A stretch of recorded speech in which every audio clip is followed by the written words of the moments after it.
मैं शक्ति यादव जी का रुख करती हूँ, प्रवक्ता हैं आरजेडी के। शक्ति यादव जी, आपका बयान में देख रही थी, आपके बयान में मुझे कंफ्यूजन ज्यादा नजर आया, क्योंकि ये उदयनिधि स्टालिन का जो बयान है, या तो आप इसका विरोध कर सकते हैं या आप इसके समर्थन में रह सकते हैं। आपका स्टैंड क्या है, जरा क्लियर कर दीजिए ताकि कंफ्यूजन दूर हो जाए। आप किधर हैं, इस बयान के समर्थन में हैं या इसके विरोध में हैं? शक्ति यादव। रोमाना जी, हम आचार्य जी को सुन अच्छा लगा। और एक बात जान लीजिए, सनातन अगर समानता है तो सनातन संस्कार भी है। सनातन मानव मूल्यों का विखंडन नहीं है। निम्नता और श्रेष्ठता का कोई पटिशन नहीं है। और जब हम समानता की बात करते हैं, ये बात अलग है कि विकृतियों पर किए गए प्रहार या विकृतियों पर दिए गए अपनी प्रतिक्रिया को कोई सनातन से जोड़ करके नहीं देखी जानी चाहिए, और उस पर उनका खंडन भी आ चुका है।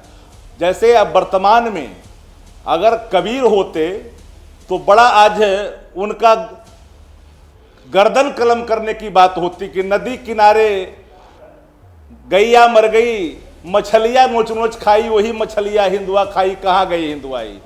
पाहन पूजे हरि मिले तो पहाड़ आते चक्की की पीस खाए संसार। देखिए, विकृतियों पर, आडंबरों पर कुछ कुछ बातें होती है, और एक पर स्वाभाविक कोई विकृतियों पर दिए गए प्रकटीकरण पर जब उनकी विकृतियों पर, पाखंडों पर यहाँ पर मैं चर्चा करने के लिए नहीं बैठी हूँ। आपको मुझे लगता है कंफ्यूजन उस सफाई पर भी है जो उदयनिधि स्टालिन की तरफ से आई है। वो तो कह रहे हैं कि साहब वो अपने बात पर कायम है, वो ये कह रहे हैं। मैं आपसे जानना चाह रही हूं कि उनका जो बयान है, इसे हेट स्पीच क्यों ना माना जाए?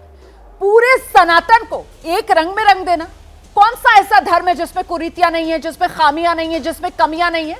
किसी दूसरे धर्म को लेकर अगर कोई खामी, अगर कोई कमी कोई इस वक्त दिखा रहा होता राइट विंग की ऑर्गेनाइजेशन, तो आप ही लोग सब आ जाते सेक्युलर के झंडा बरदार बनकर उसकी रक्षा के लिए।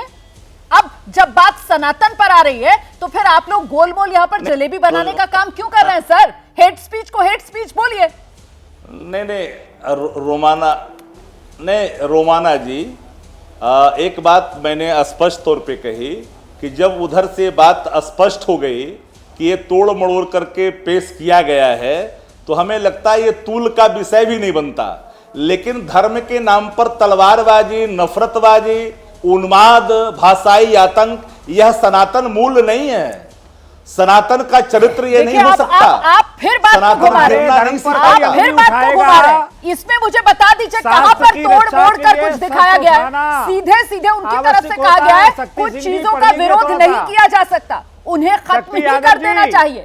हम डेंगू, मच्छर, मलेरिया या कोरोना का विरोध नहीं कर सकते, हमें इसे मिटाना है। ऐसे ही हमें सनातन को मिटाना है, ऐसे ही हमें सनातन को मिटाना है। आप चाहें तो मैं सुना देती हूं, आपको दोबारा प्ले कर देती हूं। इसमें क्या तोड़ मरोड़ कर पेश किया गया है? इसमें तो कोई कुछ नहीं तोड़ा मरोड़ा गया है। रोमाना प्लीज सुनिए तो।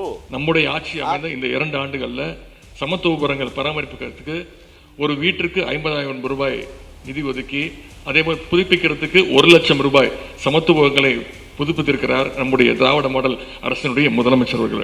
ये कह रहे हैं उदयनिधि, ऐसे ही हमें सनातन को मिटाना है। अब आप मुझे बताइए, किसी एक पूरे धर्म को मिटाने की आप बात करते हैं, ये हेट स्पीच है या नहीं है? इतनी सी बात, इतना सा सवाल मैं आपसे पूछ रही हूं। नहीं, रोमाना किसी को, किसी पंथ को कोई मिटा नहीं सकता। एक बात जान लीजिए, पंथों के प्रति जिनकी श्रद्धा और आस्था है उसको कोई मिटा नहीं सकता। तो फिर खुलकर कहिए उदयनिधि ने गलत बोला। बात मैंने पहले भी कहा, फिर खुलकर बोलिए ना, उदयनिधि ने गलत बोला। सुन लीजिए, आप सुन तो लीजिए ना। अरे आप सुन तो मिटा भी नहीं पाएंगे। हम जिन बातों को खुलकर प्रतिकार करना चाहिए, जो खुलकर के प्रतिकार करनी चाहिए, उन्माद पे, घृणा पे, आदर नहीं करना किसी अन्य धर्मों का, यह भी ये सनातन नहीं सिखाता।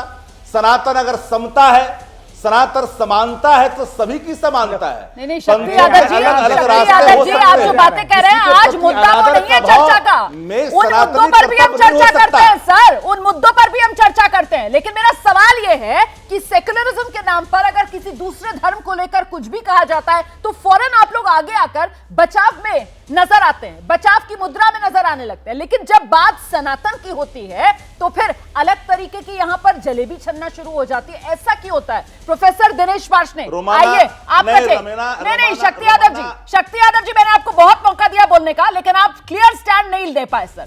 अभी भी आप कंफ्यूज या तो खुद हैं या फिर आप दर्शकों को कंफ्यूज कर रहे हैं या फिर आपके सामने वोट की मजबूरी है सर। जैसे ही घड़ी का काटा दोपहर 2:30 पे आए, बबीता जी का दिल सास बहू साजिश के लिए मचल जाए।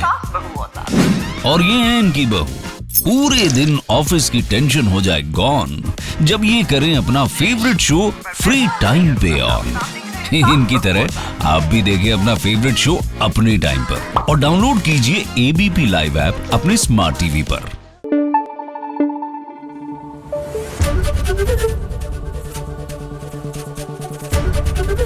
एबीपी न्यूज आपको रखे आगे।